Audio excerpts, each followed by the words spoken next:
Baik Cang, apa kabar? Semoga selalu dalam lindungan yang maha kuasa ya, amin amin ya rabbal alamin. Nah kan saya mau bikin video tentang gear ya, apa aja sih yang dibawa ketika misi kemanusiaan yang daerah bencana agak berat seperti kemarin di Tamiang ya. Nah cuman kompilasinya tuh kan agak panjang.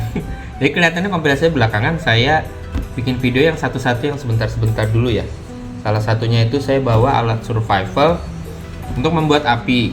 Jaga-jaga siapa tahu di sana memang harus masuk mode survival ya, umpamanya di suatu daerah ternyata daerahnya mati atau harus masuk ke hutan gitu-gitulah ya, untuk SAR, search and rescue, kemudian ternyata harus survival di sana, harus bikin api, harus masak dengan manual dan sebagainya itu. Jadi saya bawa alat untuk membuat api macam-macam ya sebetulnya.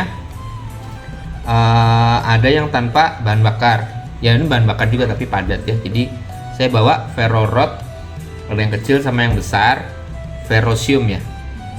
Ada yang suka pakai magnesium. Jadi sebetulnya yang menjadi masalah itu bukan apa ferrosium rodnya, tapi sebetulnya strikernya apa teman-teman. Biasanya gunakan yang bagian tumpulnya pisau boleh, cuman pisaunya itu yang spine-nya ya, spine pisaunya itu yang 90 derajat itu, jadi dia cukup siku ya. Kalau yang bagian spine pisaunya itu membulat nggak bisa. Makanya kadang-kadang ferrosium rodnya sudah benar tapi dikasih scraper yang nggak bagus, nah itu nggak bisa juga ya. Jadi ya butuh latihan sedikit juga. Nah saya tampilkan videonya. Jadi yang ferro rod yang nggak mahal pun yang kecil-kecil gini bisa, tinggal nanti kita sesuaikan. Jadi biasanya di ferro rod ini ada coatingnya dulu ya teman-teman. Tuh ada coatingnya warna hitam, itu di scrap dulu, di kupas, kemudian cari bahan yang mau dibakar apa. Nah karena saya medis, itu suka ada kasa. Dia suka bawa kasa. Nah itu selain untuk bikin api juga untuk menangani pasien lah gitu ya. Buat yang lain terserah. Jadi kalau bawa alat-alat survival nanti ya bisa dari pohon ya, pohon kita bushcraft, kita kupas ya, jadi serutan-serutan kayu yang kering.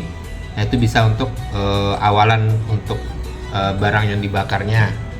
Pembakarnya ini sama punggung pisau, usahakan pisaunya memang yang keras teman-teman. Jadi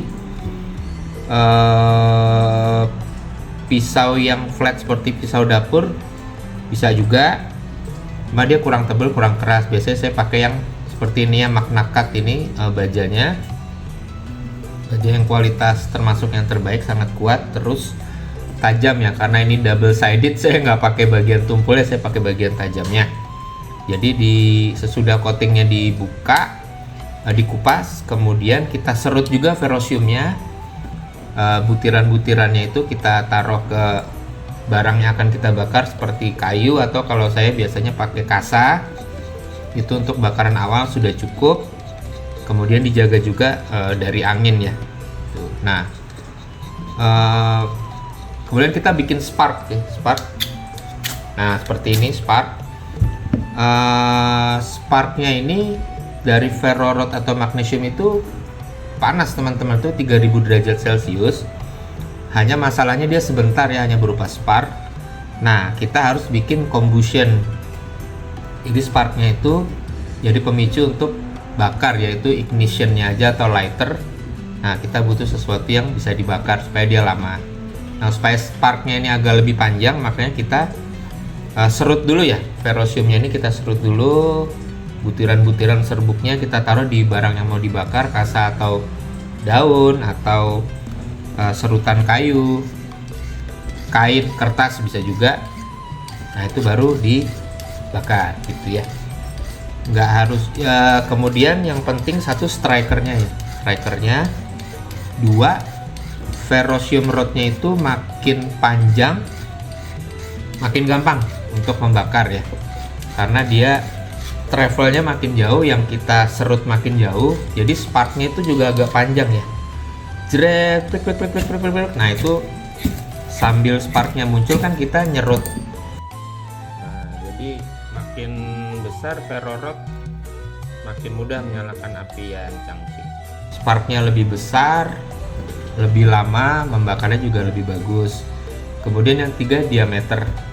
Makin besar diameter ferrocium rodnya, makin mudah juga untuk membuat spark dan membuat pembakaran atau combustion. Karena kalau di diameternya kecil, permukaan yang gesek sama strikernya ini kecil juga, jadi sparknya kecil. Yang kita serut itu dari scrapnya, dari ferro rodnya itu juga sedikit ya, jadi nggak masalah ferrocium rodnya itu produk mana, nggak terlalu masalah sebetulnya. Bisa ya kita bikin api yang murah juga bisa. Yang paling ngaruh 1 strikernya, 2 panjang dari ferrocium rodnya, yang ketiga adalah diameternya ya. Nah ini penting untuk mode survival.